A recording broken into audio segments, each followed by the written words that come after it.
자, 그러면 시작하도록 하겠습니다. 시작기도 주님의 기도 마치고 할게요.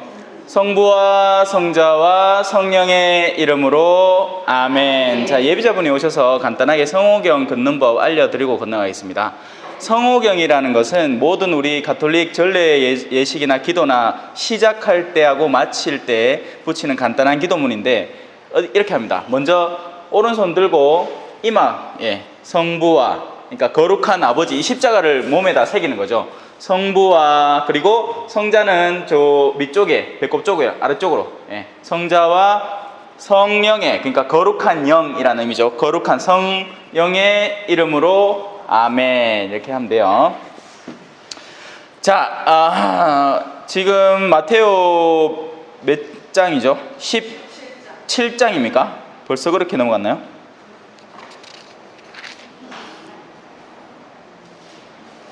17장 맞나? 맞아요. 오케이. 여기 서 있는 이들 가운데는 죽기 전에 사람의 아들이 자기 나라에 오는 것을 볼 사람들이 들어있다. 자, 덮어라.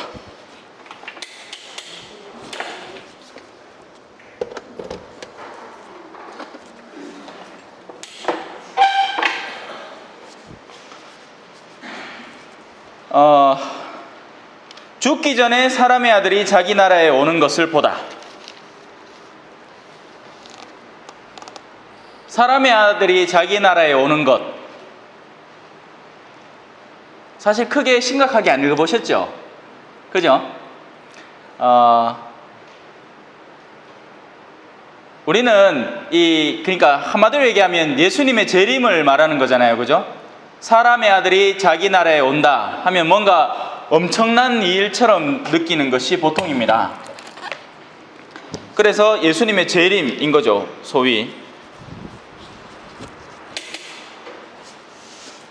그런 일은 그럼 어떻게 언제 일어나느냐? 바로 옛날에 왜 1990년도에 한국을 뜨겁게 달궜던 다미성교회 같은 그런 느낌? 그래서 사람들이 이제 막 흰 옷 입고 자기 재물 다 팔아가지고 그 교주한테 갖다 바치고는 이제 모여서 기다리는 거죠. 예수님 오기를. 근데 그들의 상상 속에 예수님이 다가서면 어떤 느낌이었겠습니까? 세상에 빛이 번쩍하면서 막 하늘에 막 찬란한 막 무지개 빛이 막 움직이면서 그 가운데 어떤 사람이 오 하고 내려온 그런 느낌이었겠죠. 우리가 죽고 나면 반드시 하느님을 만나게 될 겁니다. 세상의 주인이신 분을 만나겠죠. 그분의 이름이 하느님이건 아니건 그거는 우리가 갖다 붙인 이름이기 때문에, 우리가 그분을 지칭하기 위해서 만든 이름들이기 때문에 그건 중요하지 않습니다.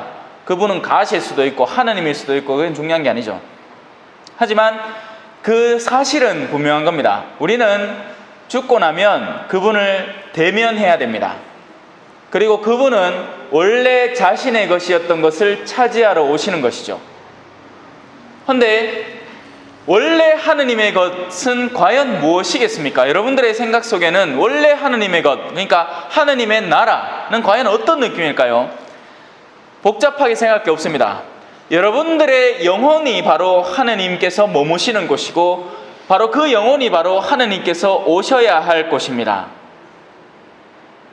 그래서 그 영혼에 사람의 아들도 오는 겁니다. 감사합니다. 잘 마실게요. 자, 그러니 죽기 전에 사람의 아들이 자기 나라에서 오는 것을 볼 사람들이라고 하는 것은 바로 예수 그리스도를 실질적으로 자기에게 받아들인 이들을 말하는 것이죠. 그거 그냥 세례받으면 되는 거 아닌가? 아닙니다. 그냥 세례만 받는다고 해서 그 일이 일어나는 것이 아닙니다. 세례는 죄를 씻고 우리를 하느님의 자녀로 거듭나게 하지만, 그렇다고 해서 그 준비 토대가 마련이 되었다고 해서 무조건 모든 사람들이 거기 완전히 파고드는 것이 아닙니다. 우리가 세상 안에서 하는 활동도 그렇죠. 면허증 딴다고 그 면허증의 모든 체계를 일순간에 다 꿰차는 건 아니지 않습니까? 자동차세를 어떻게 낼 것이며 보험은 어떻게 드는 것인지 이런 것들을 면허증 따고 나서도 열심히 하나씩 배워나가는 겁니다. 실제적인 삶의 체험을 통해서. 마찬가지로 사람의 아들이 자기 나라에 오는 것을 볼 사람은 살아있는 동안 덜어 있을 뿐입니다. 덜어. 그럼 그 나머지는 어떻냐? 그분이 다가오심에 대해서 이해하고 머리로 배워 알지만, 하지만 그것을 구체적으로 실천해내는 데는 상당히 부족함이 여전히 존재를 한다는 것이죠. 그걸 위해서 우리가 신앙생활을 하는 겁니다. 신앙생활이라는 게 무슨 허울 좋은 무슨 타이틀이 아니라, 나 신자니까 이제 예전에 내가 병원 있을 때 왜 신부님이세요? 그러면 뭐 할인 혜택 적용, 신자십니까? 할인 혜택 적용됩니다. 그러니까 옆에 있던 아저씨가 그래? 그럼 나도 세례 받아야 되겠네. 어르신, 저 세례는 그냥 그렇게 받으시는 게 아니고요, 세례는 참 중요한 결정이기 때문에 적어도 얼마간의 교육을 받으시고 그 선택을 본인 스스로 하셔야 됩니다. 우리 자매도 마찬가지고요. 신앙생활이라는 건 참 좋은 거 맞습니다. 하지만 그게 좋은 줄 모르는 사람한테는 좋은 게 아니죠. 신앙생활 해보이 맨날 구역장하고 기분 나쁘게 하고 옆 사람하고 뭐 쓸데없는 걸로 싸우고 앉았고, 성당 가보이 신부님은 또 신부님대로 불만이고 소녀님들도 불만이 징징징징 내리기 시작하면 끝이 없는 거예요. 그러니 모쪼록 여러분들은 죽기 전에 사람의 아들을 만나는 그 덜어 중에 한 명이 되길 바랍니다. 제발. 그리고 우리는요, 사실 사람의 아들을 거의 매일 만납니다. 언제겠습니까? 한번 답해 보이소. 여러분 아는 사람 답해 보이소. 우리 뭐 예비자분이야 당연히 모르는 거고, 뭐 지금 무슨 말을 하는지도 자체도 이해도 잘 못할 게, 우리 예수님 언제 만납니까? 사랑할 때 좋다. 그것도 좋다. 근데 사랑할 때 말고 더 직접적으로 그분을 완전 만나는 순간이 있습니다. 언제? 뭐라카노? 영성체 할 때. 그렇죠, 우리 스콜라스티카 어르신. 우리 영성체 할 때 예수님을 바로 입으로 집어넣어요. 근데 안타깝게도 어리석게도 그러고 나서 까먹지. 예수님이 내 안에 들어오지만 내가 예수님과 함께 있다는 사실 자체를 우리가 망각하는 겁니다. 그러니 그 뒤에 나는 예수님 없이 할 수 있는 활동들을 막 하는 거예요. 예수님과 함께 하는 트럭 운전사는 입에서 쌍욕이 나올 수가 없습니다. 속상한 일이 확 일어나겠죠. 운전하다 보면 막 끼어들고 막 제멋대로 막 급정거 예쁘고 이러면 그 순간 속이 확 상하겠지만, 옆에 예수님을 안 치우고 같이 가는데 아유 주님이 어쩔까요? 용서하라고 알았어요 하고 끝나는 거죠. 하지만 그 실제적인 체험 자체가 망각되어 있기 때문에 우린 수많은 오류들을 우리 실제적인 삶 속에서 범하는 것입니다. 그러니 우리는 예수님을 만나도 만난 것이 아니게 되는 것이죠. 사람의 아들이 와도 온 것이 아니게 되는 겁니다. 고맙습니다. 골고루 주네. 찬 거 더은 거. 너희는 뜨겁든지 차갑든지 해라. 미지근하면 내가 입에서 뱉어버리겠다.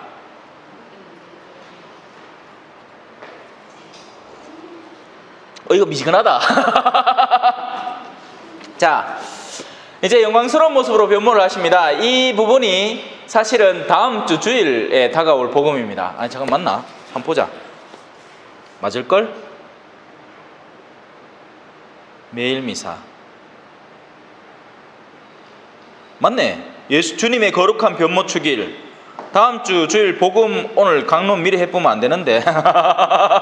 똑같은 긴데 이거. 자, 엿새 뒤에 예수님께서 베드로와 야고보와 그의 동생 요한만 따로 데리고 높은 산에 오르셨다. 자, 이 부분에 대해서는 제가 마르코 복음을 할 때 먼저 한번 가르친 적이 있습니다. 베드로는 무엇의 상징이라고 했죠? 열쇠? 근데 그런 가르친 적 없는데. 아니 그런 말이 성경 안에는 있지만 제가 이 부분을 가르칠 때 베드로, 야고보, 산티아고, 요한이라는 걸 가르쳤습니다. 가물가물하지? 그래 여러분들 계속 배워야 돼요. 자 시작합시다. 요한 사도의 특징, 요한 사도, 요한 복음의 특징, 어머야, 이 사람들 이거 내 뭐라고 이걸 한신다. 이 사랑, 요한 사도는 사랑 누가 말했나. 이 하면 또 나중에 이 노래만 기억한대. 가르친 건 더 까먹고, 아이고 그때 시부님 노래 잘했는데 그것만 기억한대. 자, 요한 사도는 사랑입니다. 맞죠? 베드로 사도는 뭐겠습니까? 한번 추측해 보십시오. 예? 반석 맞습니다. 반석에게서 우리가 유추해내야 되는 덕목이 하나 있으니 정확합니다. 우리 비비안나 자매님, 믿음입니다. 믿음. 베드로는 믿음을 바탕으로 자신의 반석을 이루었고 그 반석 위에 온 교회를 쌓아놓은 겁니다. 새 시대의 새로운 아브라함이라고 칭해도 되겠죠. 아브라함이 믿음으로 모든 이들의 아버지가 된 것처럼 베드로 사도는 자신의 믿음으로 모든 교회의 반석이 된 것이죠. 믿는 이가 반석이 되는 겁니다. 똑똑한 이나 뭐 성서신학 박사나 뭐 또 뭐 있노? 하여튼 뭐 그런 다른 잔재주들이 아니라 세상 안에서 얻게 되는 어떤 타이틀이 아니라 믿는다는 것, 믿습니다라는 것, 믿어보겠다라는 결심, 그것이 우리를 반석으로 만드는 것이죠. 그리고 우리는 바로 그 반석 위에 올바른 집을 지어야 되는 겁니다. 여러분, 세상 사람들 중에 믿음이 없는 사람은 아무도 없습니다. 무슨 말이냐? 우리는 서로 신뢰하기 때문에 이 모든 일들을 하는 겁니다. 맞죠? 여러분들이 성당에 나오게 된 계기들, 그러니까 태중교우는 상관이 없겠지만 어른이 되어서 내가 어딘가의 활동에 참여를 하고 나아보겠다고 마음을 먹게 되는 계기는 그 초대를 하는 일을 믿기 때문입니다. 그걸 못 믿으면 아예 그 근처에 다가서지도 않을 겁니다. 우리는 심지어는 돈이라는 가치도 믿기 때문에 쓰는 겁니다. 내가 지불하는 이 네모난 종이 안에 그려진 그림이 저 사람에게도 먹힐 거라는 믿음 안에 주는 것이죠. 근데 제가 볼리비아에는 가짜 돈이 진짜 많거든요. 제가 갖고 있던 게 가짜인 줄 몰랐어요. 그래서 그걸 상점 주인에게 내밀었더니 이 돈을 다시 돌려주면서 이건 안 받습니다 라고 하는 거예요. 믿음이 깨진 거지. 그러니까 내가 믿는 만큼의 그 돈의 액수를 상대는 못 믿은 거예요. 그러니까 자신은 못 믿을 수밖에 없지, 가짜 돈이니까. 우리가 사는 세상은 상당 부분이 이 신뢰라는 것으로 이루어져 있습니다. 증권 투자를 왜 합니까? 믿을 만한 정보 때문에 하죠. 하지만 그 믿을 만한 정보가 믿을 만하지 못해서 다들 패가 망신하는 거죠. 자, 그런 가운데 베드로는 믿음, 반석을 형성을 하는 거죠. 자, 그럼 남은 건 뭐겠습니까? 믿음하고 사랑 나왔습니다. 뭐 남았습니까? 소망. 그렇지, 소망. 다른 말로 희망. 그게 바로 산티아고 사도인 겁니다. 야고보 사도의 스페인어 표현이 산티아고이기 때문에 여러분들이 저 스페인까지 가서 산티아고 길 걸어보겠다고 난리를 치는 거 아닙니까? 근데 뭔지도 모르고 걷지, 사람들. 그냥 그렇게 걷고 와서 사진 찍어갖고 SNS에 올리려고 걷지. 하지만 진정한 산티아고의 여정은 희망의 여정인 겁니다. 산티아고라는 성인 바로 제베데오의 두 아들들 중에 하나죠. 그죠? 그래서 나중에 너희가 그걸 받게 되리라는 걸 희망하느냐? 네, 주십시오. 일단 뭔지도 모른 채 희망한 겁니다. 기다려 본 거예요. 미래에 다가올 것에 대해서 그것이 나에게 두려움일 수도 있고 나에게 괴로움일 수도 있고 고통일 수도 있지만 일단은 받아들인 겁니다. 우리 신앙인은 바로 그래서 이 세 가지의 차원을 올바로 잘 이해하고 수용할 수 있어야 되는 거죠. 그래서 예수님은 자, 어디로 올라간다고 했죠? 높은 산에 올라갑니다. 그죠? 제가 누차 얘기했습니다. 그죠? 지형적인 변화는 바로 우리 내적인 변화를 말하는 것이라고. 예수님이 높은 산으로 올라가는데 이제 같이 데리고 간 것은 베드로와 야고보와 요한만을 따로 데리고 가신 겁니다. 다른 것들은 낮은 데 쓰이는 덕목들이고 이 세 가지 덕목, 믿음, 희망, 사랑, 믿음, 소망, 사랑이라는 세 가지 덕목은 향주덕, 오로지 주님을 향해서 나아가는데 소용되는 진짜배기 덕목이기 때문이죠. 다른 것들, 친절, 인내, 온유, 관용, 겸손 이런 것들은 아래층에서 사람들하고 부대끼면서 필요한 덕목들입니다. 하지만 그래서 엘리베이터를 타고 싶으십니까? 믿음, 소망, 사랑을 잘 키우세요. 그러면 엘리베이터를 타게 됩니다. 근데 잘못하면 엘리베이터 탔다 정상에서 떨어질 수도 있지. 그래서 우리는 서서히 우리의 덕목을 형성을 해서 우리 둔덕, 덕의 산을, 그러니까 세상 안에서의 모래언덕이 아니죠. 이건 반석 위에다가 짓는 집인 겁니다. 우리의 가치로 짓는 집이죠. 여러분들의 내적 가치는 훗날에 보석처럼 변하게 될 겁니다. 우리는 세상 안에서의 반짝거리는 것들을 좋아하지만 영적인 면에서의 반짝거림이 또 존재를 합니다. 그건 어떤 것이냐면, 여러분들 친구들 중에 누구한테 다가가고 싶어요? 착한 친구지, 맞죠? 또 갔는데, 야, 니고 패션이 오늘 말이 아닌데 그따구로 해갖고는 우리 클럽에 가입할 수 없겠는데 하고 막 교만한 친구들 있죠. 학생 때 못된 친구들, 그죠? 그런 친구들에게는 사실 크게 다가서고 싶지 않습니다.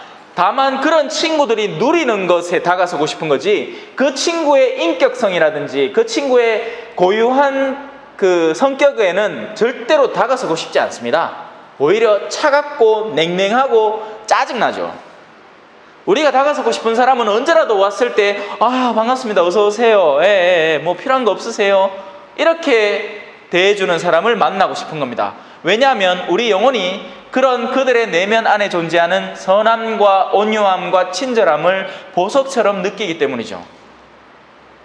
우리 영혼은 착한 사람을 좋아해요. 근데 우리는 안 착해 질락하지.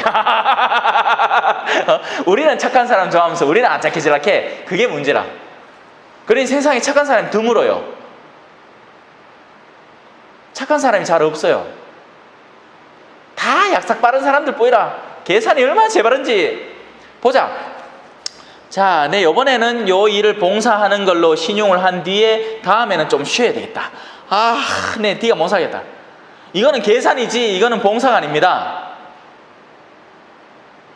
봉사는 재고자시고가 크게 없습니다. 내가 할 만하면 그냥 하는 거예요.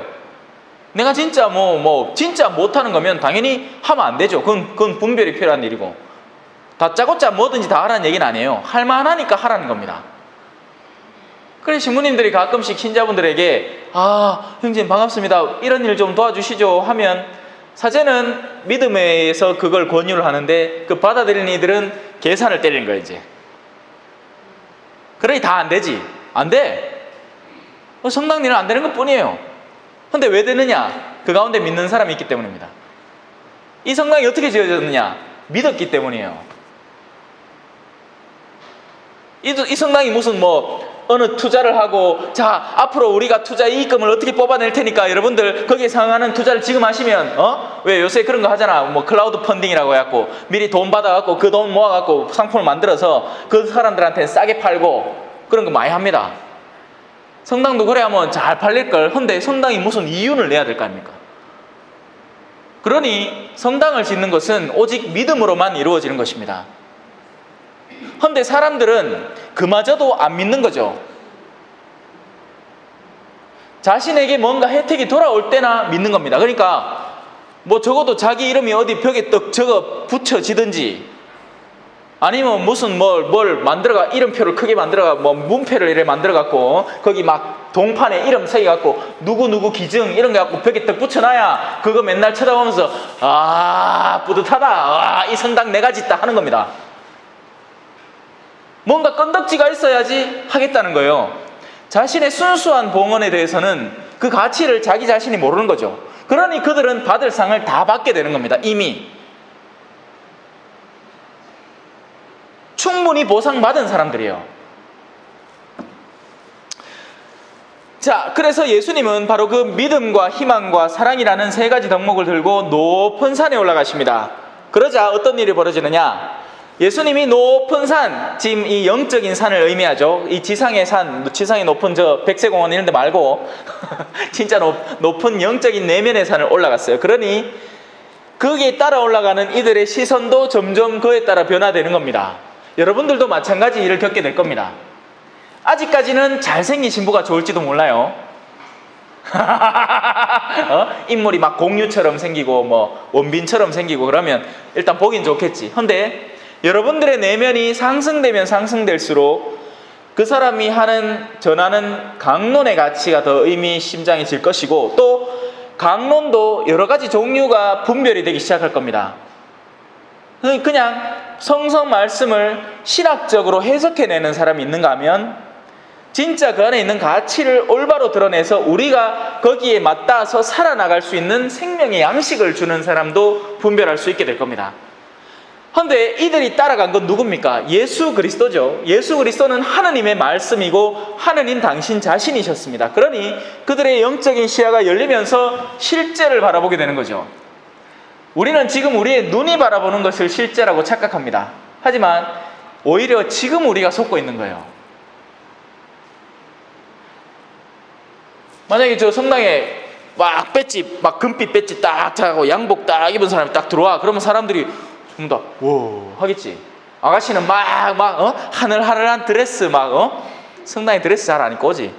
하여튼 막 수트, 여자도 딱 깔끔하게 정장 딱 해가지고 요 코사지 꽃 하나 딱 얹고 완전 세련되게 머리는 조망만하고 눈은 그다라하게가 완전 온 시선을 다 끄는 아가씨가 싹 들어와. 그러면 사람들이, 남자들이 주로 우와 하겠지. 근데 그 안에 뭐가 들어있는지는 아무도 모르는 거예요. 오히려 제 시선에는 우리 어르신들, 그죠? 우리 어르신들이 더 소중해 보입니다. 왜냐하면 저는 내면의 가치를 보려고 노력을 하니까요.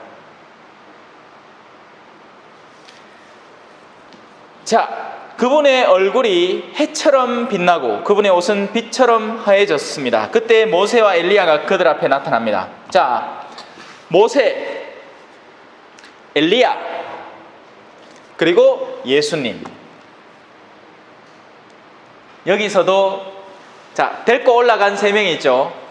베드로, 야고보, 요한.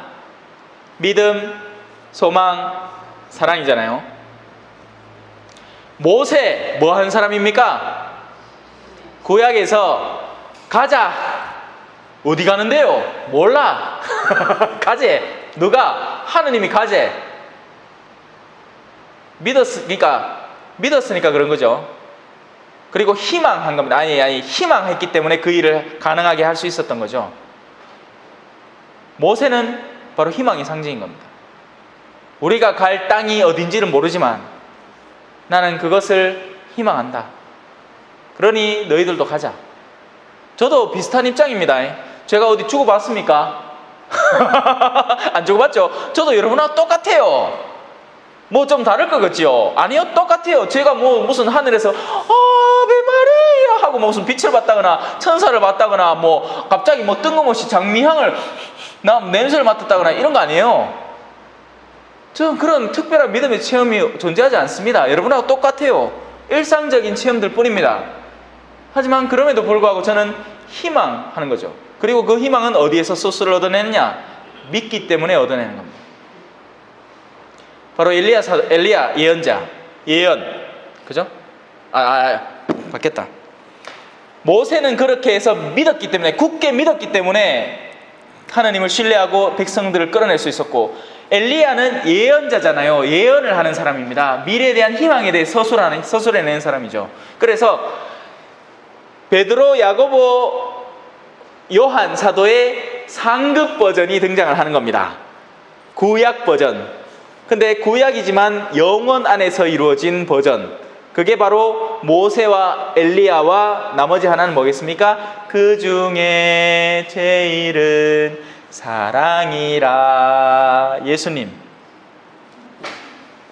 그러니까 지상의 세 가지 덕목과 천상의 세 가지 덕목이 그 자리에서 마주하고 만나게 된 거죠. 자, 그러니 베드로가 너무 좋은 거예요. 한편으로는 두렵게도 했겠지만 뜬금없이 나타난 그 영안을 통해서 바라본 그 아름다운 장면에 너무나 감탄하고 놀라기도 했겠지만 다른 한편으로는 너무 좋은 겁니다. 그래서 베드로가 나서서 예수님께 이렇게 얘기합니다. 주님, 저희가 여기에서 지내면 좋겠습니다. 고마 여 사이시다. 우리 어디 딴 데 가지 말고 여 영어에 살자. 꼬매가 그죠? 성당에서 하는 신학교 가갖고 어디 산에 떡 놀러 갔는데 어머야 이거 너무 좋은 기라. 그래서 주일학교 선생님한테 쌤요 우리 이 텐트 치고 계속 살지요 이러니까 여러분들도 왜 가끔씩 피정 가면 좋잖아. 한티 피정 가고 이러면 그 막 공기 좋고 막 합니다. 그죠? 베드로는 순진하게 나서 이렇게 얘기하는 겁니다. 원하시면 그러고 내가 왜 이렇게 고함을 빽빽 지르고 있나 했더니 마이크를 안 쓰고 있네. 아 디다. 어제는 4시간 동안 강의를 하고 오늘 좀 살살 해야지. 자, 원하시면 제가 초막 3개를 지어서 하나는 주님께, 모세에게, 엘리야에게 드리겠습니다. 그러니 우리 같이 여기서 삽시다. 자, 상황을 다시 한번 살펴봅시다. 밑에서 끄실고 겨우 올라온 그들이 천상에서 내려온 새 존재를 두고 초막 3개를 지어서 너가 우리하고 같이 살자가 된 거죠. 아니죠. 거꾸로가 돼야지. 위에서 올라온 존재들이 밑에서 올라온 존재들에게 그래 이제 너희 우리하고 같이 살자가 돼야지. 이게 우리가 흔히 범하는 오류입니다. 우리가 거룩한 것을 접할 때 우리는 그것을 잡아서 가둬놓고 나만 쓰고 싶어요. 나만 쓰고 싶은 거예요. 우리는 심지어 그렇게 거룩한 것마저도 이기성으로 더럽혀 버릴 수 있는 겁니다. 아시겠어요? 조심하셔야 됩니다. 우리가 끊임없이 나가야 돼요. 위에서 오는 분을 갖다가 끌어잡아가지고 내 주머니 속에 넣는 게 아니고. 근데 이게 제가 지금 이렇게 추상적으로 설명하니까 별로 와닿지 않는데요. 이게 바로 숙명과 연계된 부분입니다. 그래서 우리는 숙명하기를 힘들어해요.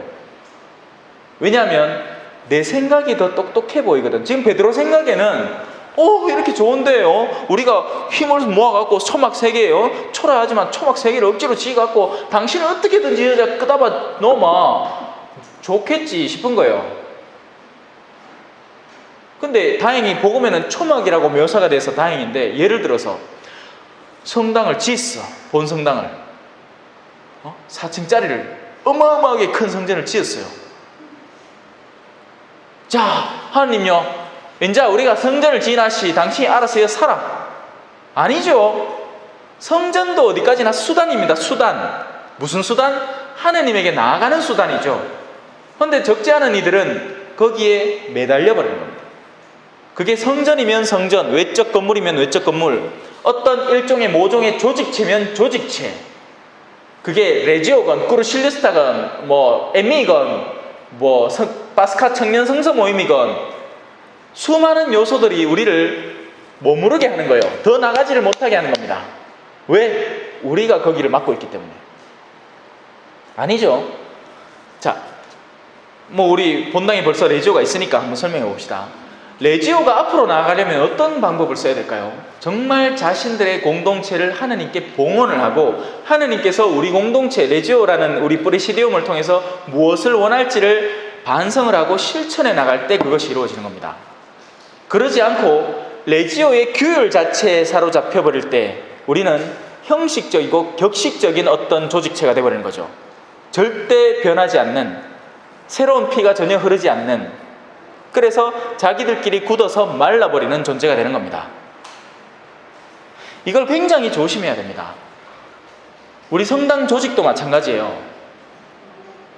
언제나 위에서 새로운 수혈을 받을 필요가 있습니다. 새로운 물을 받아들여서 우리의 물을 맑게 할 필요가 있어요. 여러분들의 개개인의 삶도 마찬가지입니다. 이 정도면 됐겠지는 절대 아닙니다. 바로 그 순간에 하나님은 여러분에게 새로운 도전거리를 던져주실 거예요. 어떻게? 일상의 작은 계기들로 인자 내 편안하게 살겠다 싶어갖고 요래 살라 하는데 갑자기 어디서 돌이 하나 뒷날라고 내 뺨때기를 촤싹 때려. 나는 내가 완성됐다고 믿었어. 근데 그 작은 돌멩이 하나의 성가심에 성이 얼마나 나는지 막 분노가 극에 달하는 거예요. 그러니까 전혀 완성되지 않은 거지. 그럼 그 돌은 누가 던졌느냐? 누가 던졌을 것 같습니까? 뻔하지 뭐. 그가 자신을 깨고 나오기를 기다리는 어떤 분이 던졌겠죠. 자, 돌이 던져지는 것 누구에게나 던져질 수 있는 겁니다. 그죠? 돌은 왜 그냥 길 가다 차를 타고 바퀴에 튕겼어도 돌이 날아가는 건데, 그 돌이 하필이면 그에게 다가오는 이유는 누군가가 방향 수정을 해놨기 때문이에요.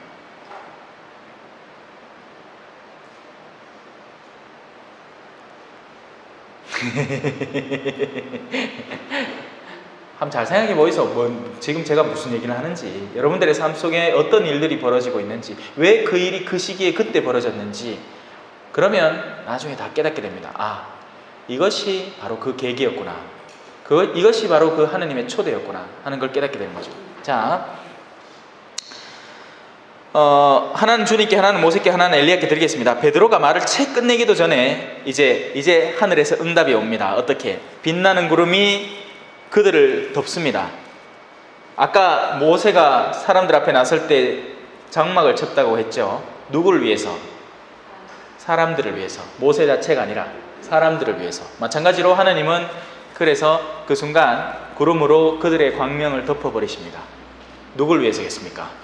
베드로와 야고보와 요한을 위해서, 바로 우리들을 위해서입니다. 그리고 우리가 알아들을 만한 소리로 우리에게 다시 다가오십니다. 빛을 봤더니 아들이 정신을 못 차리더라는 거예요. 그러니까 좋은 거라고 줬더니 아직 그 좋은 걸 받아들일 준비가 안 되어 있다는 거죠. 그러니 그걸 도로 덮고 뒤덮고, 그리고 말씀으로 이렇게 얘기를 합니다.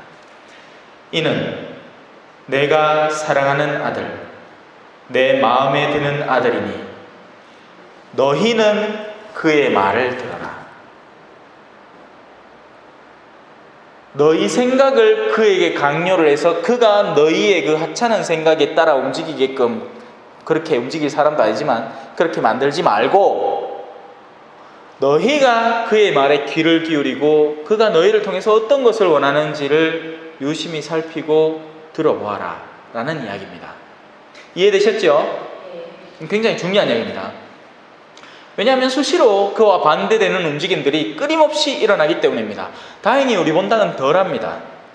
하지만 기존 본당에서는 이미 그런 일들이 너무나 일어나서 사람들끼리 싸우고 파가 나누어지고, 나는 이쪽 파, 너는 저쪽 파, 그러고 나서 그 둘이서 피 터지도록 싸우고, 그 가운데 사제는 고래등 싸움에 새우 끼인 것처럼 이래갖고 이쪽에 음악이 편들다가 그거 틱 터지고, 저쪽에 음악이 하다가 그거 틱 터지고, 그렇게 하고 앉았습니다. 실제로 특히나 교포사회는 이게 더 하대요. 더 한 것 같습니다. 왜? 한국 사회는 적어도 여기서 나가면 밖에서 또 새로운 사람 만날 수 있어요. 다른 취미 활동이나 자신의 여유 활동을 가질 수가 있죠. 그런데 교포사회는 이게 더 집중되어 있답니다. 한국 사람들끼리 모이는 공동체라고는 신앙 공동체가 그야말로 시작이자 마침인 거예요. 그래서 이 이민 세대가 거듭될수록 이 말들이 자유로워지면서 거기에서 해방되는 겁니다. 그러니까 내가 말이 자유로우면 나는 그러니까 영어를 잘 쓰면 영어를 하는 사람들 얼마든지 관계를 새로이 맺을 수 있잖아요. 하지만 첫 이민을 간 세대에게는 그것이 굉장히 힘든 것이죠. 딴 얘기하고 있노? 자, 그러니 이는 내가 사랑하는 아들, 내 마음에 드는 아들이니 너희는 그의 말을 들어라. 여러분, 이 말 잘 적어놨다가 여러분들의 내면에 하느님을 조종하고 싶은 생각이 들 때마다 이 말을 떠올리십시오. 그리고 내가 원하는 것, 물론 그건 중요한 거지만 내가 원하는 것을 언제나 하느님께서는 무엇을 원하실까라는 필터로 한번 걸러보십시오.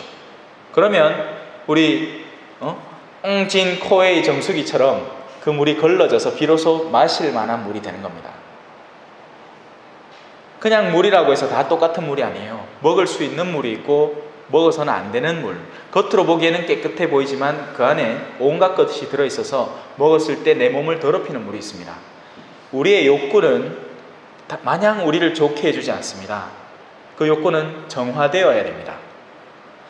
남자친구를 사귀고 싶다는 욕구는 하느님께서는 어떤 모습의 으로 내가 연애를 하기를 바라실까라는 그런 필터로 걸러져야 올바른 이 연애 관계를 유지할 수가 있는 겁니다. 안 그러면 어떻게 되냐면 막 자기들끼리의 쾌락을 탐하다가 덜컥 혼전인신을 한다거나 아니면 이 남자 막 니네 좋나 내니 좋다 하고 막 만났는데 그 관계에서 너무나 심각한 충격을 받는다든지 그래서 그 첫 번째 충격 때문에 나머지의 관계를 올바로 합당하게 추스릴 못할 정도로 충격이 심하다든지 이런 일들이 비일비재하게 일어나는 것이죠. 우리 어르신들은 이제 뭐가 남았을까요? 자녀들과의 관계가 남았을 겁니다. 자녀들을 사랑할 필요는 있지만 자녀들에게 집착해서는 안 되는 것이죠. 자녀를 사랑하는 어르신들은 자녀들을 챙길 겁니다. 내 기력이 다하는 날까지. 그런데 자녀들에게 집착하는 어르신들은 속이 상해요. 와, 요건 안 해주노? 요건 또 안 해주노? 요때쯤 되면 요런 걸 해줘야지. 이러지 말고 사랑을 하십시오. 제가 말하는 사랑이라는 건 이분의 사랑 말이죠. 침뱉음을 당해도 나는 내가 어디를 바라보고 있는지를 알기 때문에 얼굴빛이 변하지 않는, 자녀가 나를 때로는 섭섭하게 하고 자기들끼리만 속 놀러가고 하더라도 나의 평안을 유지하는 수단이 바로 그 자녀들의 움직임에 따라서 내가 와락 하는 게 아니라 바로 하느님에게 나의 중심이 옮겨갈 수 있도록 노력하시라는 겁니다. 이해하셨죠? 네. 자, 이 소리를 들은 제자들은 얼굴을 땅에 대고 엎드린 채 몹시 두려워하였다. 하느님의 소리를 듣는 사람들의 특징입니다. 두려움입니다. 하지만 그 뒤에 예수님께서는 다가오셔서 하느님은 진짜 두려워해야 마땅한 분입니다. 하느님을 두려워하는 것이 지혜의 시초가 되는 거죠. 우리가 지혜롭다 세상 안에서 똑똑하다 영리하다 하는 것은 하느님을 올바로 알고 그분에 대한 경외심을 회복할 때 그 모든 영리함이 똑바로 쓰여질 수 있는 겁니다. 안 그러면 인체 복제하고 배아 복제하고 체세포 갖고 놀고 극하고 앉았는 거예요. 지가 하느님이 되는 거지. 하지만 하느님을 올바로 경외하는 과학자들은 자신의 연구를 활동을 왕성히 하지만 하느님의 뜻에 어긋나는 활동들은 중단할 수 있게 되는 겁니다. 어제 한 부부가 저한테 와서 물었습니다. 인공수정으로 임신을 해도 되느냐고, 아이가 안 들어서는데 어떻게 하면 좋겠냐고. 그래서 제가 대답했습니다. 인공수정이라는 것은요, 어떻게 하는 거냐면 간단해요. 난자 떼오고 정자 떼와서 두 개를 이렇게 결합시키는 겁니다.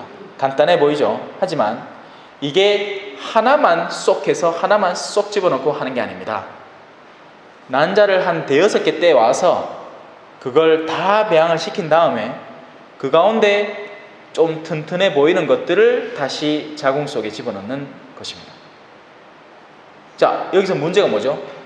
나머지 수정란들은 어떻게 될까요? 폐기가 되거나 냉동으로 얼려지거나 추후를 위해서 또 쓰일 수도 있으니까, 아니면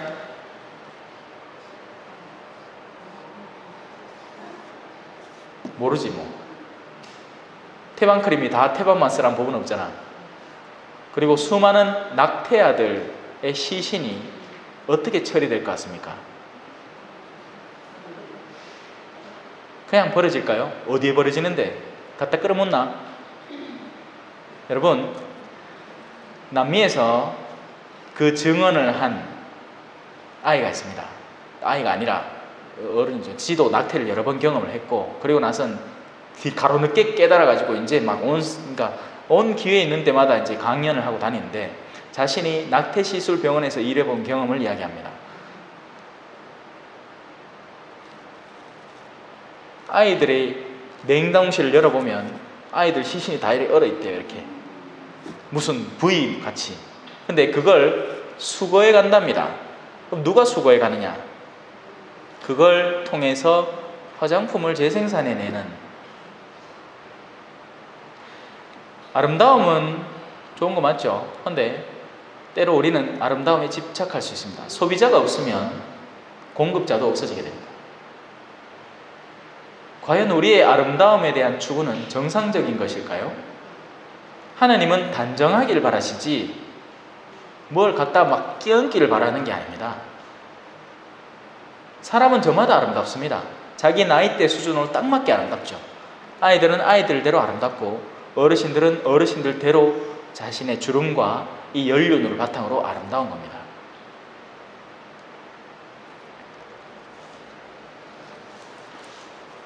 자, 예수님께서는 다시 다가오셔서 그들에게 손을 직접 대면서 그러려고 예수님이 세상에 오신 거예요. 예수님은 우리에게 다가서서 만져볼 수 있는 신으로 느껴지게끔 우리에게 다가오신 겁니다. 그리고 그들에게 손을 직접 대시면서 일라라 괜찮다, 두려워하지 마라 라고 위안해 주십니다. 하나님을 직접 본 사람은 사실 살아남는 사람이 아무도 없습니다. 그래서 이 세 명의 제자들도 하나님을 직접 본 건 아니죠. 그분에게서 나오는 영광을 잠깐 체험한 것 뿐입니다. 그런데 이 예수님은 다시 본래의 모습으로 돌아가셔서 그 제자들을 위로해 주시는 것이죠. 그들이 눈을 들어보니 예수님 외에는 아무도 보이지 않았다. 그들이 산에서 내려올 때 예수님께서는 그들에게 사람의 아들이 죽은 이들 가운데서 되살아날 때까지 지금 본 것을 아무에게도 말하지 마라 하고 명령하십니다. 왜냐하면 모든 가르침은 그에 합당한 때가 존재를 하는 것이거든요. 아직 예수님이 이제 그리스도, 구세주, 메시아가 이제 겨우 이 땅에 와서 활동을 시작을 했는데 그분이 당신의 때를 완성을 해야 사람들의 지력이 열리고 그런 것이 가능할 수도 있겠구나라는 것을 이해를 하게 되는 거죠. 그래서 이때 당시만 해도 베드로와 야고보와 요한 사도가 자신들이 직접 목격한 것을 주변 사람들에게 얘기를 하는 순간 어떻게 되느냐? 이 세 명이 정신병자가 됩니다. 너 미쳤구나. 돌았어. 이게 신앙의 몸담띠만은 완전 그냥 정신이 나갔네. 이런 소리 우리도 가끔씩 듣죠. 적당히 해야지 이놈 사람아. 그래 하면 안 되지. 저는 다행히 요 옷을 입고 있는 이유로 이런 얘기를 얼마든지 해도 괜찮습니다. 하지만 여러분들이 만약에 지금 제가 하는 얘기를 뜬금없이 만나는, 길 가다 만나는 동네 시장에 야채 파는 아줌마 앞에 가고 제 오늘 시골한테 무슨 얘기 들은지 알아요? 하고 막 까발려. 그러면 그 사람이 듣긴 하겠지만 예, 뭐 시금치 다듬으면서 그죠? 그래요. 재밌네요. 하지만 속으로는 미쳤네. 저 사람 미쳤구나. 그러니 거룩한 것들을 함부로 던져서는 안 되는 겁니다, 여러분. 분별력 있게 던지십시오. 신앙 얘기라고 해서 다짜고짜 꺼낸다고 해서 사람들이 다 그걸 반겨주려고 생각하지 마십시오. 예전의 모임은 예전대로 유지해 나가십시오. 왜냐하면 우정 자체는 소중한 거니까요. 커피 마시고 세속적인 이야기를 나누는 모임이라면 꾸준히 나가서 커피 함께 마셔주고 세속적인 이야기를 나눠주십시오. 그러니까 적어도 내가 세속적인 이야기를 나누지는 않더라도 들어줄 수는 있겠죠. 그렇게 사람들의 마음이 점점 나에게로 모여들 겁니다. 왜요? 세상 사람들은 들어주는 사람이 잘 없습니다. 저마다 자기 이야기를 어떻게든 비집고 나와서 자기 이야기를 쏟아내려고 하는 중에 그 모임 안에 한 사람이 들어주는 사람이 생기면 그 사람을 향해서 엄청나게 이제 신뢰가 쌓이는 것이죠. 그런 가운데 나중에 그래 뭐 오늘 모임 있다고 나 오늘 성당에서 오늘 활동했는데 혹시 내가 같이 한번 가볼래? 이럴 때 그들이 다가올 수 있게 되는 거죠. 그러니 사람의 아들이 죽은 이들 가운데서 되살아날 때까지 지금 본 것을 아무에게도 말하지 마라. 여러분, 성경에 대해서도 가르칠 수 있는 영역이 있고 가르칠 수 없는 영역도 있습니다. 그러니까 가르칠 수 없다는 것이 다시 말해서 가르치지 못해서가 아니라 가르칠 준비가 안 돼 있기 때문입니다. 그러니까 받아들일 준비가 안 되어 있기 때문이죠. 저만 해도 마찬가지입니다. 여러분들에게 모든 걸 쏟아놓지는 않아요. 여러분들이 이해할 만한 선에서 비유를 들어가면서 열심히 쏟아내놓는 것이죠. 더 많이 달려와야 됩니다. 그리고 저 역시도 아직 갈 길이 멀었습니다. 제가 갈 길도 구말리예요. 그런 가운데 우리가 같이 가는 거예요. 제가 여기 있는 동안은. 넘어갑시다. 제자들이 예수님께 율법학자들은 어찌하여 엘리야가 먼저 와야 한다고 말합니까? 하고 물었다. 그러자 예수님께서 대답하셨다. 과연 엘리야가 와서 모든 것을 바로잡을 것이다. 자, 이 제자들의 물음과 예수님의 대답에 간극이 존재를 합니다. 그들이 원하는 엘리야는 어떤 것이겠습니까? 당연히 옛날 엘리야가 그대로 모습을 하고 그 옛날 엘리야는 어마어마한 사람이었습니다. 구약의 엘리야, 구약에 나타나는 그 위대한 예언자 엘리야는 막 물도 쫙 옷 벗어갖고 물 탁 치면 물이 쫙 갈라지고 막 나중에 죽을 때는 그냥 죽은 시신도 없이 불마차가 와갖고 자기를 확 들어가고 막 그랬던 예언자예요. 그러니 지금 제자들은 그런 엘리야의 재림을 기다리는 거죠. 그리고 예수님은 대답을 해줍니다. 엘리야 왔다. 엘리야 왔거든. 엘리야는 이미 왔지만 사람들은 그를 알아보지 못하고 제멋대로 다루었다. 엘리야는 왔습니다. 누구였습니까? 네, 세례자 요한이죠. 근데 사람들이 보는 세례자 요한은 찌지부리하게 막 꽈째째한 그냥 어떤 아저씨였던 기라. 사막에 살고 막 메뚜기하고 들꿀 잡아먹고 막 얼마 추죽겠노 꾸지꾸지라 이거죠. 씻기나 제대로 씻겠나. 낙타 털어 냄새 막 나는 근처 가면 막 노린내 막 나고 으악. 하지만 그의 내면에 있던 영 그리고 그를 통해서 나오는 말씀의 힘이 사람들을 사로잡았기 때문에 세례를 받으러 온 거죠. 그냥 껍데기만 보면 완전 거지 취급당했을 겁니다. 그리고 이런 비슷한 일들이 지금의 시대에도 여전히 일어나고 있습니다. 여러분들 나그네를 모시다가 천사를 만난 사람들이 많습니다. 근데 우리는 오기도 전에 분별하지. 자가 내한테 도움이 될 만하마? 닌 들어온나 내 집에. 근데 들어갔고 양말에서 냄새가 좀 날 것 같으면 내가 현관에 나갈게.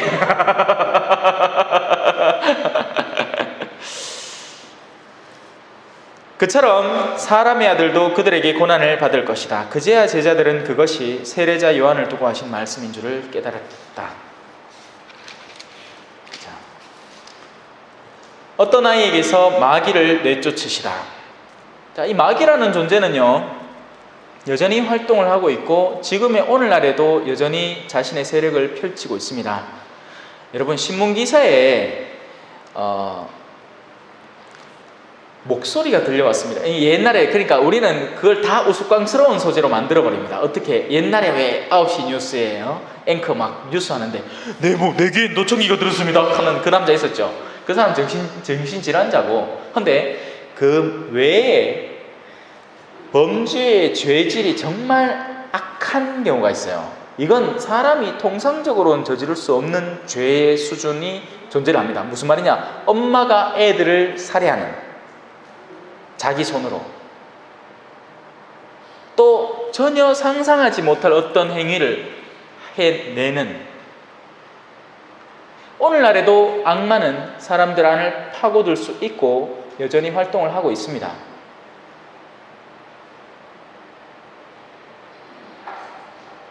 다만 우리가 그것을 과학이라는 이름 안에서 심리학이라는 전제하에서 어떻게든지 그 이유를 분석해내려고 하는 거죠.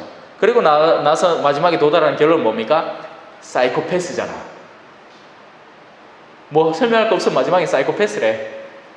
저 사람 사이코패스다. 끝. 그러니까 여러 가지 심리학적으로 분류해낼 수 있는 것이 있어요. 우리 내면에 있는 사람의 성격은 통계적으로 나눌 수 있고 우리가 인류 역사상으로 이어져 내려온 여러 사람들의 성격에 통계적인 분류가 있을 수 있습니다. 그러니까 내성적인 사람과 외향적인 사람, 그리고 뭐 음악적 재능이 뛰어난 사람과 그러니까 좌뇌가 발달한 사람, 우뇌가 발달한 사람, 여러 가지가 존재를 할 수 있죠. 그래서 심리학은 그런 것들을 분석해낼 수 있어요. 그런데 자신들이 가닿지 못하는 것에도 어떻게든지 이름은 붙여야 되겠고, 그리고 그 가운데 대표적인 게 바로 그거예요. 사이코패스다, 소시오패스다. 이해가 안 된다 라는 거죠. 한마디로 답이 없다는 얘기입니다. 자기들로서는. 다른 것들은 답이 있어요. 그러니까 조증은 그죠? 사람들이 하하하 하고 막 땡기면 약을 미기 갖고 가라앉히면 돼.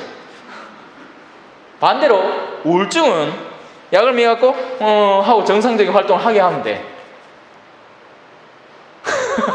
그게 정신병원에서 하는 그 대부분의 활동이에요. 뭐, 딴 게 물론 뭐 어떤 프로그램을 통해서 막 미술 치료한다고 해서 하죠. 뭐 자신의 과거를 드러내서 밝힌 다음에 거기에 있는 그 매듭지어진 거를 이제 풀고 다시 돌아오면 정상화되고 이제 그런 얼마든지 그런 기술들이 있기는 합니다. 그런데 그 가운데 건드릴 수 없는 영역이 있어요. 바로 영혼의 영역인 겁니다. 그리고 그 영혼이 사실은 그 사람을 쥐어 흔드는 거죠. 그의 영혼이 선하면 자신이 가진 모든 성격을 총동원해서 선한 일을 이루어내는 것이고, 그 영혼이 근본이 악하면 자신이 가진 모든 매력적인 수단, 모든 수단들을 이용해서 악을 저지르는 겁니다. 그러니 멀끔한 남자가 여자를 야 꼬시고 야 꼬시고 야 꼬시고 해갖고 새 따올리는 기라. 그건 악한 인간이에요. 그건 매력적인 인간이 아니라, 하지만 때로는 정말 웃긴 모습을 발견을 합니다. 여자 강도 사진을 딱 붙여놓고는 얼짱 강도래. 그러니까 그러니까 뭐 사람을 죽이고 나쁜 짓 다 하더라도 일단 인물이 이쁘대. 사귀고 싶대. 엄마야. 자, 이제 마귀가 어떤 활동을 하는지 한번 다가가 봅시다. 그들이 군중에게 가자 어떤 사람이 예수님께 다가와 무릎을 꿇고 말하였다. 주님, 제 아들에게 자비를 베풀어 주십시오. 간질병에 걸려 몹시 고생하고 있습니다. 자주 불 속으로 떨어지기도 하고 자주 물 속으로 떨어지기도 합니다. 그래서 주님의 제자들에게 데려가 보았지만 그들은 고치지 못하였습니다. 그러자 예수님께서 믿음이 없고 삐뚤어진 세대야, 내가 언제까지 너희와 함께 있어야 하느냐, 내가 언제까지 너희를 참아주어야 한다는 말이냐, 아이를 이리 데려오너라 하고 이르셨다. 그런 다음 예수님께서 호통을 치시자 나가! Get out! 우리 꼬마 놀리지 마. 시분 나쁜 사람 아니야. 연기하는 거야, 연기. 구연 동안. 그러고 보이길래 볼리비아에서 그 일 생각난다. 집에 축복식 한다고, 집에 막 어두운 게 막 느껴진대요. 그래서 축복을 해달래. 그래서 성수통 들고 갔지. 가갖고 물 막 뿌리면서 나가 사탄아! 꺼져라! 예수님의 이름으로 꺼져라! 이 집에서 나가! 했더니만 뒤에 있던 꼬마가 내 따라와 이러다가 엄마야! 얼마나 놀랬겠노, 그죠? 그래서 예수님께서 호통을 치시자 아이에게서 마귀가 나갔습니다. 바로 그 시간에 아이가 나았던 거죠. 근데 그렇다고 해서 무턱대고 모든 일이 영적인 일은 아닙니다. 왜냐하면 영적인 출발점이 존재를 하더라도 예를 들어서 악습이 어떻게 생겨납니까? 악습은 처음에는 호기심으로, 그러니까 담배 피는 악습에 대해서 한번 설명해 봅시다. 악습은 처음에는 호기심입니다. 그러니까 어른들이 하지 마라 하던 일을 친구들끼리 모여가지고 우리 한번 해보자 하고 담배 한번 불 펴갖고 하고 빨아보다가 그러고 재밌다 또 해보자 하고 그렇게 하다가 니코틴에 중독이 돼버리는 거 아닙니까? 그러고 난 뒤에는 그거 없이는 못 산다고 자기가 믿는 거예요. 근데 자, 그 내면이 바뀌었습니다. 이건 나쁜 짓일까? 부모님 말을 들어야 되구나 하고 부모님 말을 듣게 됐어. 근데 자신의 몸에 남아있는 악성은 여전히 존재하는 거 맞죠? 그건 마땅한 치유가 필요한 겁니다. 그러니까 폐에 지금 타르가 꽉 찼는데 나 이제 하느님 따라 살래요. 그러니까 이 타르 자체도 없어지겠지 하고 믿는 건 어리석은 일이에요. 나는 하느님께로 돌아서더라도 폐는 의사에게 가서 치유를 받아야지. 약은 약사에게 약은 약사에게, 진료는 의사에게. 아주 좋은 비유네. 예수님에게 진료는 받되 약은 약사에게 가서 얻어와야 되는 겁니다. 무슨 말인지 아시겠죠? 그래서 이런 사화를 듣고 예를 들어서 저 여호와의 증인 같은 부류에는 아가 지금 아파 열이 펄펄 끄고 죽어나가는데도 기도하면 낫는다는 거죠. 아니에요. 그렇지 않습니다. 일단 의사에게 가서 보이세요. 그러면서 기도를 꾸준히 하는 거죠. 계속 우리가 할 수 있는 영역은 해나가면서 기도를 하는 거지, 대놓고 전부 다 하나님한테 맡긴다 하면서 기도만 하면 그건 어리석은 행위입니다. 하나님 그걸 원하신 적이 없어요. 자, 근데 지금 이 상황의 아이는 이미 부모가 그 간질병을 치유하기 위해서 이 의사 선생, 저 의사 선생 많이 댕겼을 겁니다. 그러니 심지어는 제자들에게까지 간 거죠. 근데 이 사람이 예수님의 제자를 찾아간 이유 자체가 뭐였겠습니까? 의학적인 무슨 처단을 해달라는 게 아니었잖아요. 기도해달라는, 그러니까 그들이 예수님 메시아의 제자들이기 때문에 메시아에게 간청해 달라는 이유였던 겁니다. 제자들이 그런 믿음으로 예수님에게 손을 얹고 주님, 저는 아무것도 아니지만, 저는 아무것도 모릅니다. 하지만 도와주십시오 하고 기도의 그 연결성만 하면 당신의 힘이 그 아이에게 부어져서 그 아이에게 일어나야 할 일이 일어나는 것이죠. 하지만 제자들이 안타깝게도 못 믿었던 겁니다. 누구를? 자기 자신을. 그 일을 해줄 수 있는 스승을. 그러니 예수님이 한탄을 하는 거죠. 이 믿음이 없고 삐뚤어진 세대야, 내가 언제까지 너희와 함께 있어야 되느냐? 내가 언제까지 너희를 참아주어야 한다는 말이냐? 예수님은 계속 참고 계신 겁니다. 제자들의 믿음의 부족함을. 심지어는 예수님이 부활하고 돌아왔는데도 더러는 의심하였다라는 얘기를 읽어보셨죠? 지금은 얼마나 더 극심하겠어요? 지금 마테오 18장인데 우리 가려면 아직 뭐고? 한참 남았는데. 자, 그때 제자들이 따로 예수님께 다가 왜? 쪽팔리잖아. 저거는 뭐 했거든. 근데 예수님은 하잖아. 그러니까 사람들 앞에서 대놓고 묻지는 뭐하고 아이 나와서 좋겠네요. 안녕히 계시소 하고 쓱 가면서 길 가면서 예수님한테 주님요, 어찌해서 저희는 그 마귀를 쫓아내지 못했습니까? 하고 묻는 겁니다.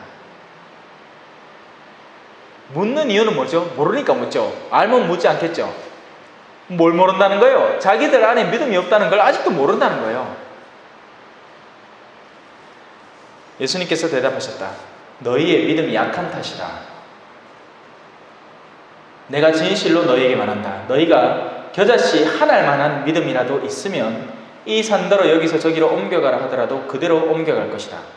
너희가 못할 일은 하나도 없을 것이다. 그런데 우리는 이 구절을 읽으면 산을 어떻게 옮겨볼까를 생각을 합니다. 마치 초능력 떠올리듯이. 그런데 여러분, 믿음을 가진다는 것은요, 내 마음이 곧 저분 마음이 되는 거예요. 그러면 저분이 원하는 걸 하지, 저분이 원치도 않는 일을 내가 호기심에 해보지도 않는 겁니다.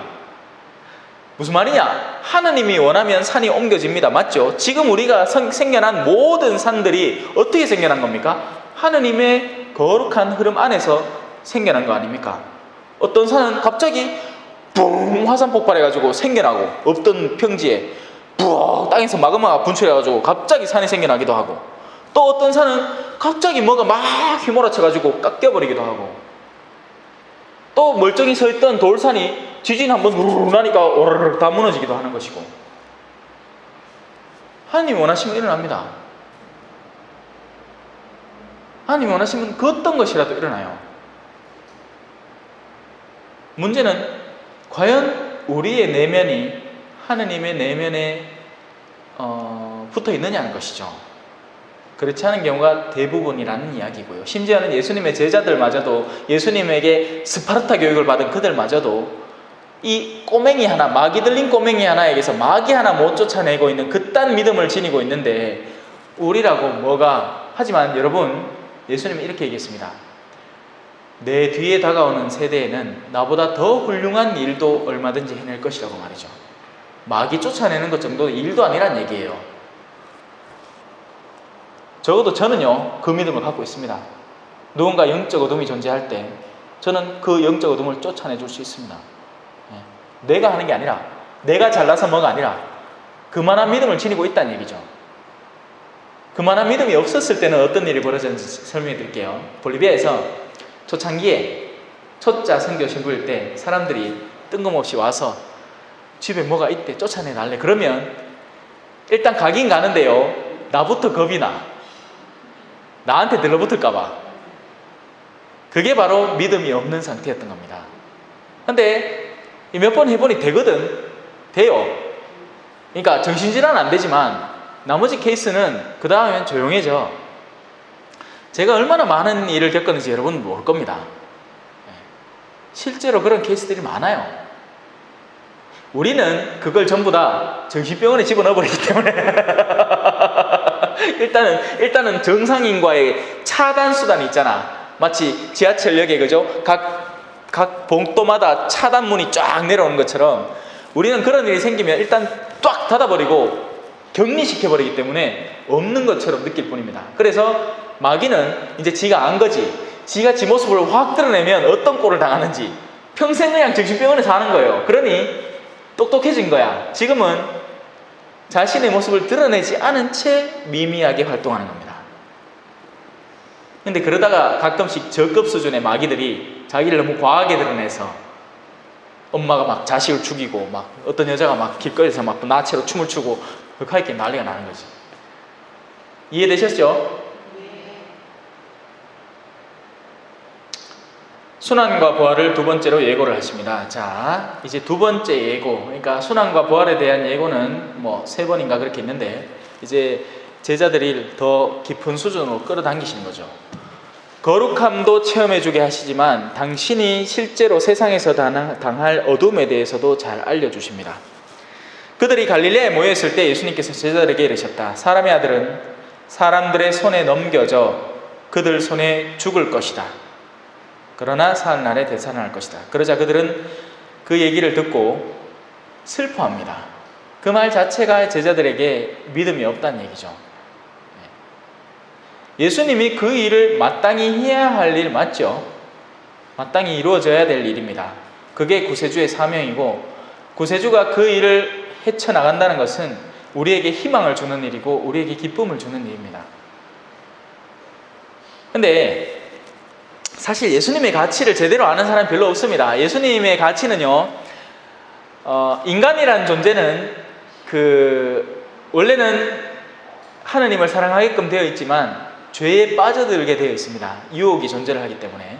그런데 우리가 우리의 그 죄의 상태에서 우리 스스로 빠져나올 수 있느냐? 여기서 사람들이 착각을 해요. 자기 스스로의 어떤 덕행으로 자기가 깨끗해질 수 있다고 믿는 거죠. 이게 적지 않은 가톨릭 신자들의 오류이기도 한 겁니다.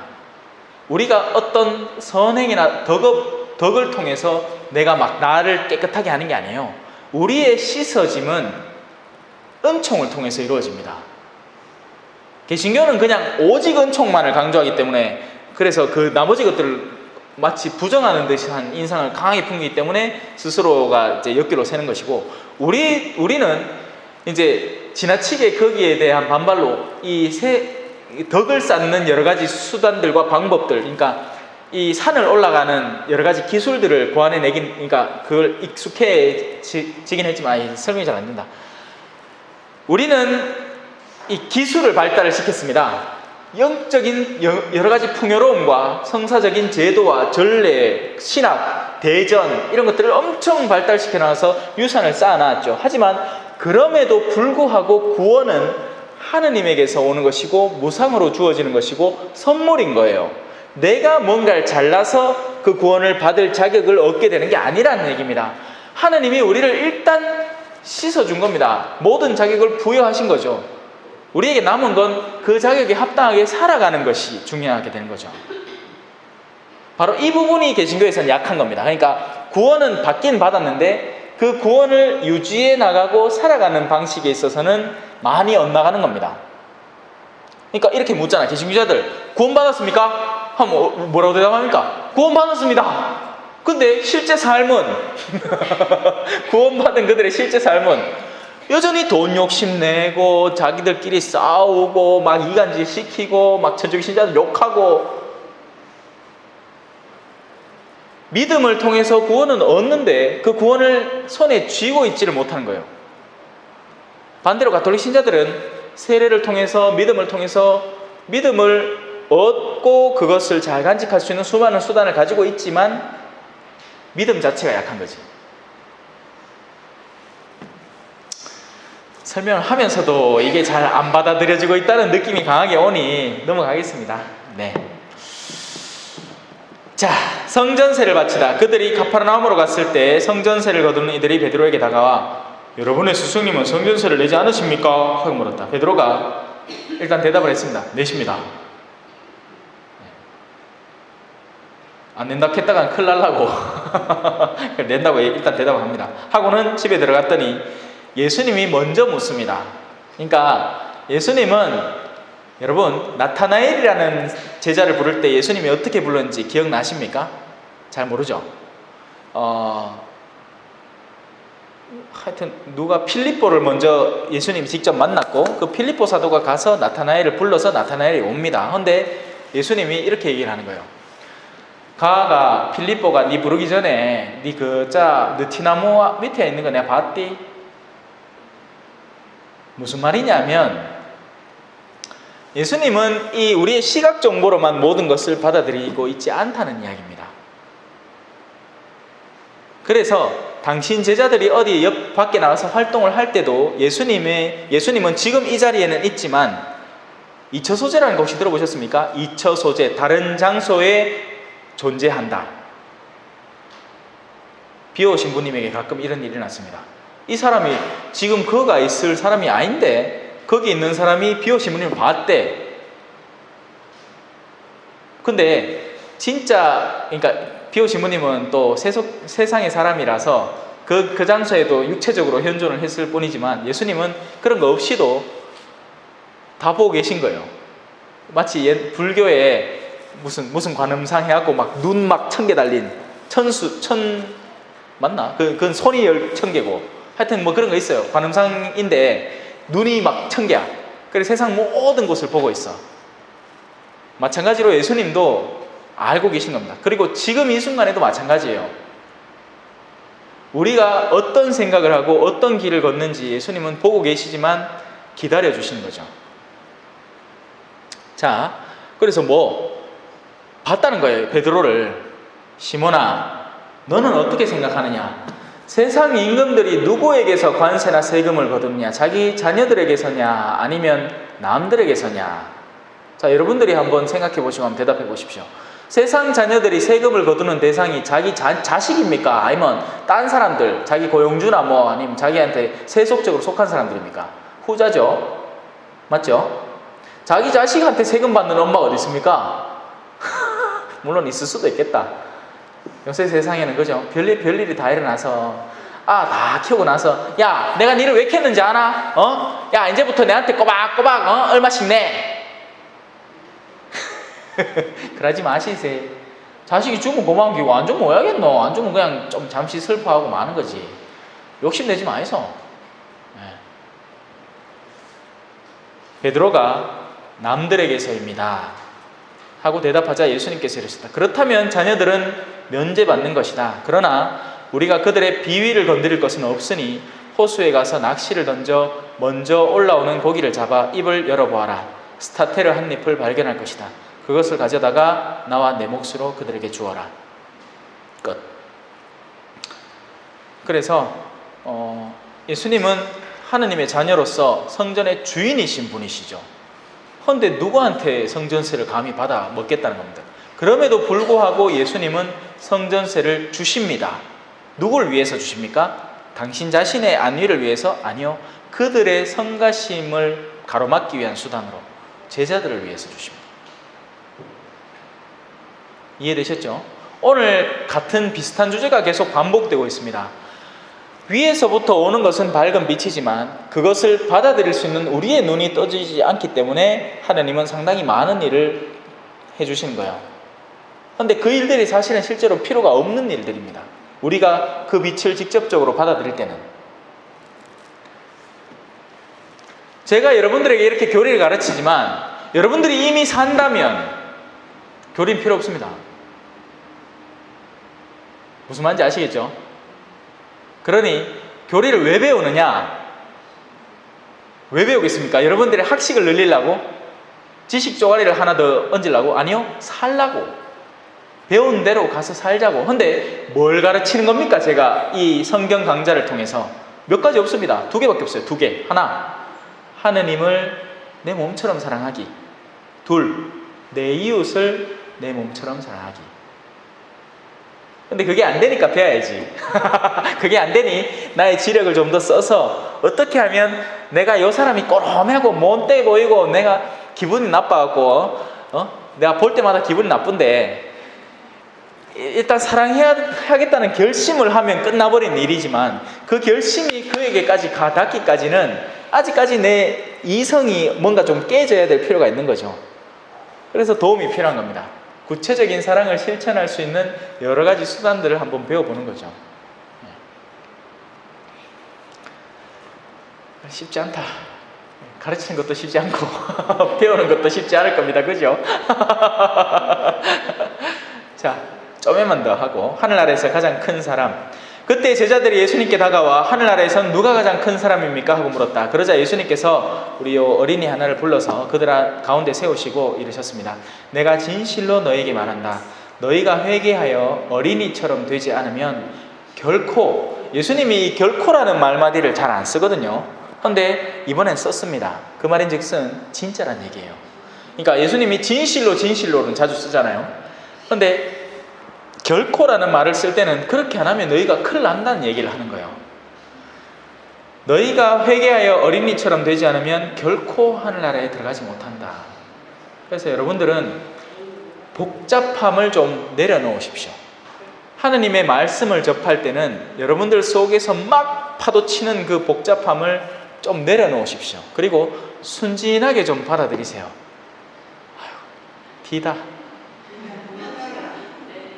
아니 내가 막 지금 막 체력이 지금 딸려가지고 막 넘어가려고 합니다. 자, 요것만 읽고. 그러므로 누구든지 이 어린아이처럼 자신을 낮추는 이가 하늘나라에서 가장 큰 사람이다. 잊지 마십시오. 자신을 낮출 때 가장 큰 사람이 됩니다. 그러니까 낮춰지는 것에 두려움을 갖지 마십시오. 억울해지는 것에 두려움을 갖지 마세요.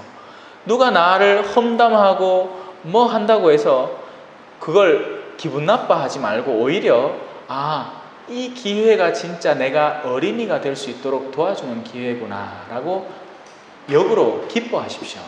그러니까 여러분들의 외면은 슬퍼할 겁니다. 그 누구도 억울함을 그 자체로 감당해낼 수 있는 사람 잘 없거든요. 그런데 여러분들의 영혼은 기뻐해야 되는 거예요. 그 방향성을 잃지 않았다는 것 때문에. 또 누구든지 이런 어린이 하나를 내 이름으로 받아들이면 나를 받아들이는 것이다. 그러니 여러분들의 이웃들에게 친절하십시오. 여러분들의 이웃들, 힘들고 괴로워하는 이들, 특히 그런 이들을 잘 추스려 안을 줄 아십시오. 그러면 여러분들이 그 행위를 한번 할 때마다 여러분들은 하느님을 받아들이는 행위를 하는 겁니다. 근데 누가 여러분들 주변에 어린이겠습니까? 이 어린이 말고 어린이 같은 어른들,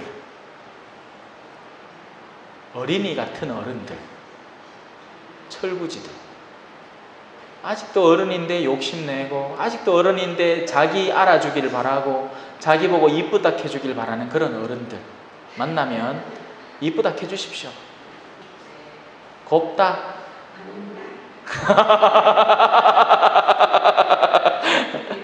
그럴 때 우리는 하느님을 받아들이는 거예요. 그러니까 그 사람 자체가 하느님이라서가 아니라 내가 그를 포용할 때 내 안에 그만한 능력이 생기고 그 자리가 하느님 성령으로 채워진다는 얘기입니다. 여기까지. 질문 있으시면 지금 하십시오.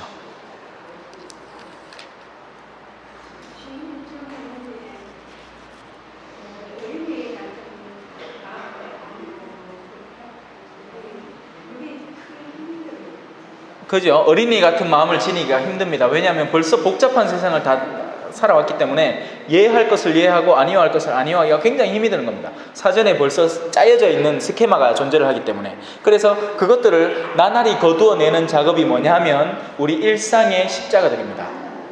우리는 일상에서 수많은 십자가들을 마주하게 돼요. 남편 십자가, 자식 십자가, 그리고 그들을 사랑으로 다가서려고 노력할 때 내 안에 있는 그런 쓰레기, 찌꺼기들이 걸러지는 거예요. 내가 사랑을 선택할 때마다 내가 더 어린이처럼 되고 순수해지는 겁니다. 무슨 말인지 아시겠죠? 그래서 쉽지 않은 건 사실이에요. 하지만 할 만한 보람이 있습니다. 다른 질문?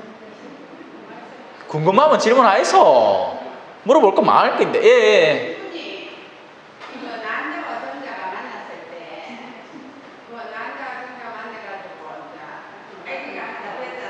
수정난이 되죠.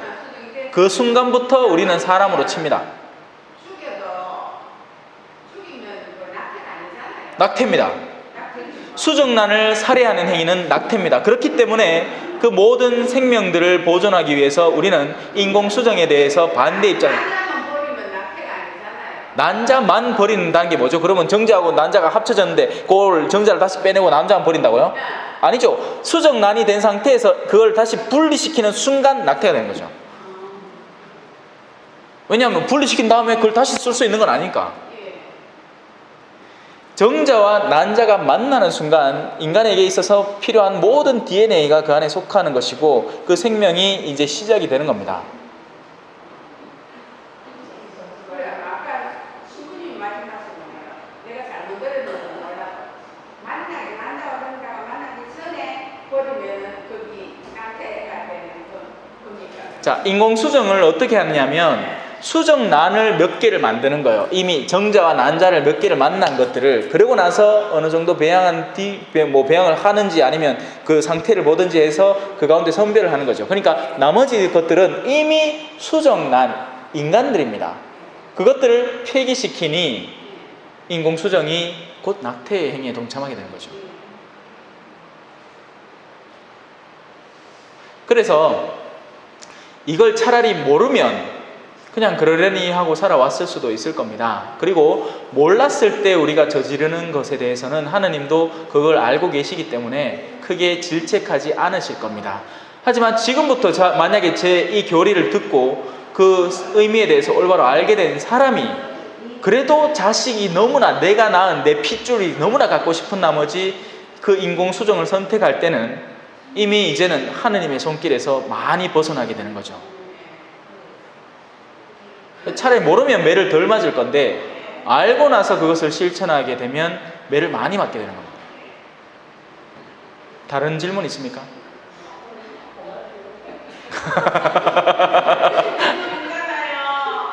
제 아는 사람은요, 인공수정 12번 해가지고요, 최대한 안 버리고 죽어버렸어요.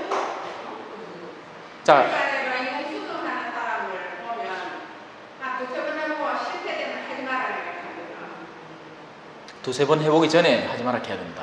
그리고 우리나라는 수많은 아직도 그러니까 고아들도 존재를 하고 입양 아동들도 존재를 합니다. 진정한 자식에 대한 개념 자체에 대한 이해가 없기 때문에 우리는 어떻게든지 우리 핏줄에 대한 그 집착을 하려고 하는 거죠. 하지만 실제 자녀라는 건요, 핏줄만 있다고 자녀가 아닙니다. 그건 여러분들이 충분히 아는 사실이에요. 어르신들은 다 알아요. 젊은 사람들이 모르죠. 내 피에서 났으니 내 소중한 자식이 될 거라고 생각을 하는데 그 아닌 경우가 너무나 많습니다. 특히나 오늘날에는 그게 강도가 더 심해져서 엄마가 지 배가 아프지도 않게 낳고 자식을 그리고 나서 사랑도 없고 그러니 낳은 알을 변기에다 갖다 버린다든지 아니면 알을 학대하는 일들이 갈수록 비일비재해지는 것이고 그 와중에 우리는 그 어린 아이들을 유아원, 어린이집에 맡깁니다. 그러면 그 집에서 어떤 일이 벌어질 것 같습니까? 그 선생들이 준비가 다 되어서 정말 아이들을 사랑하는 마음으로 과연 몇 명이나 그렇게 할까요? 마지 못해서 돌보는 것 뿐입니다. 그리고 CCTV가 켜져 있기 때문에 못 때리는 것 뿐이죠. 언제라도 사각지역에서는 자신이 기분이 나쁠 때 그 성격이 표출이 될 겁니다. 그런 위험성을 감수를 하고 보내는 걸 우리가 알아야 돼요. 그래서 그게 가능하다면 그런 시설들은 없어져야 돼요. 점점 축소돼야 되는 거죠. 하지만 오늘날 우리 엄마들, 수많은 젊은 엄마들은 자신의 편의와 친구들과의 만남과 그 여가 생활을 누리기 위해서 그것들을 조장하는 겁니다. 우리 한국이라는 곳이 언뜻 엄청 깔끔하고 치안도 좋고 하지만 그 내면에 숨겨진 어둠과 죄악들이 엄청난 거죠. 벌써 학생들은 성인식에 깨서 한 15살쯤, 15살이 어디고 한 14살쯤부터 남자와의 성관계를 체험을 합니다. 아닐 것 같죠? 물론 전부 다가 그러진 않아요. 그 가운데는 정말 순진한 아이들도 있지만 이미 일찍부터 그 관계를 체험하고 호기심에 가득 차서 또 인터넷이 너무나 발달해 있기 때문에 온갖 잡다한 지식들을 다 보고 실험해보고 싶은 욕구가 생기는 거죠. 어떻게 막을 겁니까, 그걸? 어떻게 막을 거예요? 이렇게 막는 겁니다, 지금처럼. 가르치고 하나님에 대해 같이 가르치고 무엇이 올바른 일인지 무엇이 그릇된 일인지를 합당히 가르쳐서 예방할 수 있는 것이지 이미 일어난 일에 대해서는 굉장히 힘듭니다. 한번 깨어진 유리그릇은 이거 다시 갖다 붙이는 거 진짜 쉽지 않습니다. 그러니 깨지기 전에 막아야죠. 근데 이 일을 누가 하느냐?